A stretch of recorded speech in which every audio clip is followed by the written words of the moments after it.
visibility of the political, economic, social, and cultural rights are all there intact. Number two, that the Millennium Development Goals will be successful if it has social justice as its orientation. If it does not redound to the extreme poor, you're not doing very well.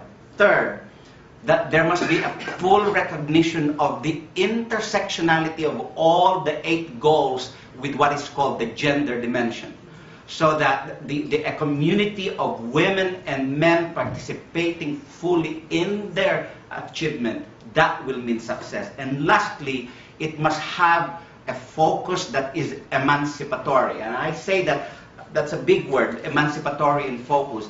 By that I mean seeing the Millennium Development Goals not just from the lens of the poor, and this is usually the most immediate flaw of any critique. The MDGs are not meant to address the issue of poverty. They are meant to address the issue of extreme poverty. You better reread the MDGs again. It's not about poverty, it's about extreme poverty. The success of the MDGs will mean that if we are able to address extreme poverty, the extreme poor will become regular poor. Thank you. Shame on us. I'm going to give it to Claudia. Thank you. Thank you. Claudia, please.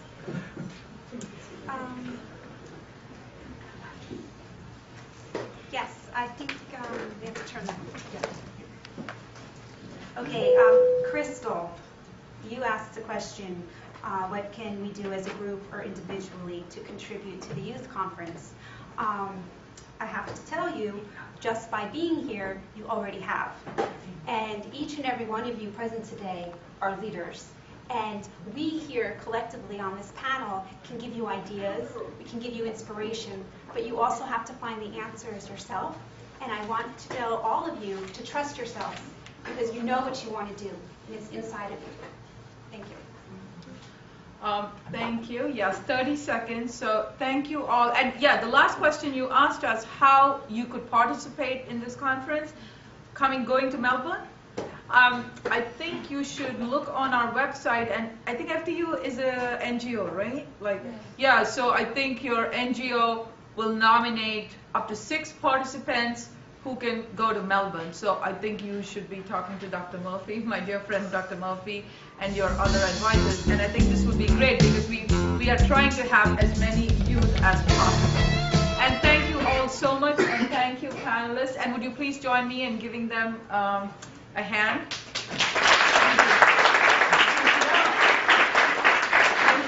And we were on time. In the Philippines, we say a round of applause, and we mean a round.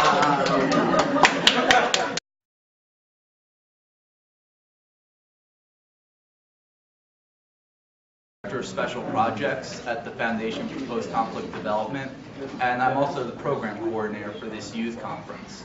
And before I go any further, I'd like to introduce you to Miss Ashley Schuler, who could not be here with us today because she's in Tanzania working on one of her projects with the organization she founded, Africade.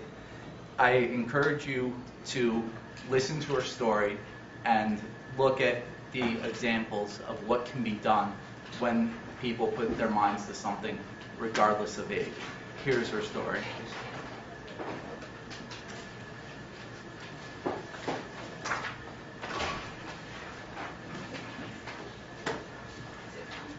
Hello everyone, or as they say in Swahili, hamjambo. My name is Ashley Schuler, and I'm 25 and from Denver, Colorado. And I'd like to thank you all so much for participating in the United Nations Second Annual Youth Pre-Conference. Your participation and commitment is so vital to achieving the Millennium Development Goals. And in the next few minutes, I'd like to share with you the work that I've been doing over the past 9 years to support girls' education in Africa, something that's so critical in advancing global health. So to give you a little bit more background about my own story, I had the chance to travel to Tanzania and Kenya back in 1996 when I was 11 years old, and it was truly an experience that changed my life forever. While I was there, I saw poverty unlike anything I had ever seen before. And in particular, I saw kids who were my same age who didn't have the opportunity to go to school, but instead had to work in order to make a living. In fact, I remember buying a t-shirt from one child who was my same age, who was having to sell shirts on the side of the road instead of go to school because he had to make a living for his family.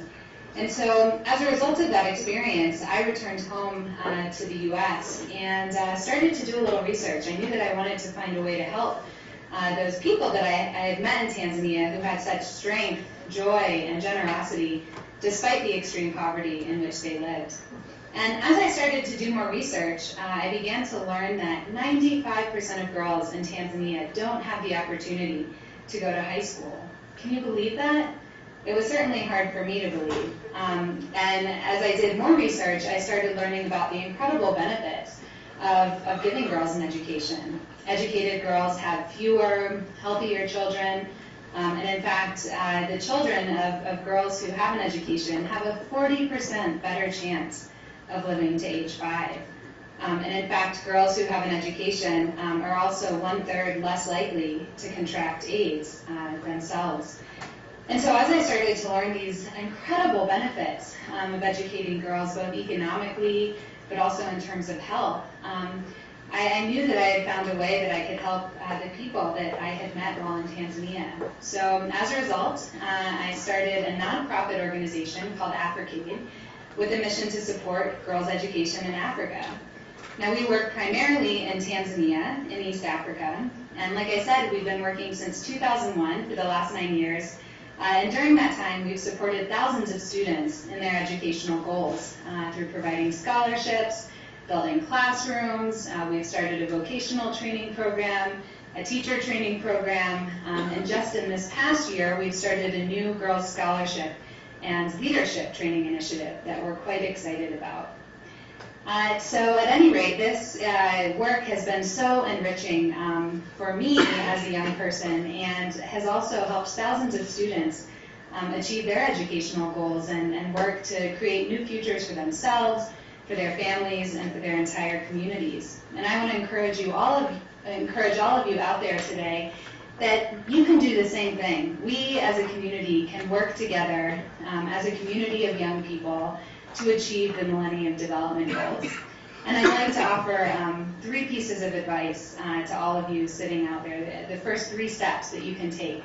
You're already doing the first, which is to inform yourselves. That's the first and most important step for any of us who are wanting to help people around the world.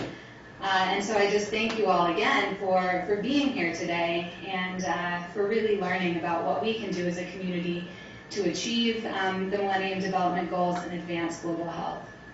The second step that I think is so important for all of us to take as young people is to start advocating, to go out into our respective communities and tell everyone we know about the cause and the issue that we are passionate about.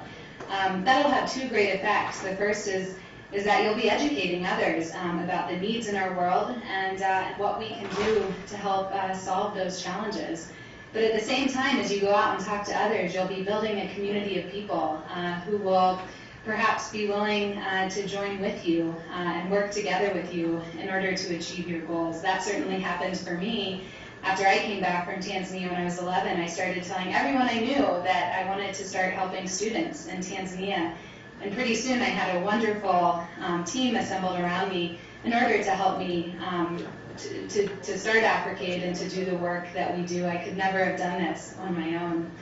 And then finally, I encourage all of you to take action. It can be so paralyzing in the face of enormous challenges and so many possibilities to really take that first step.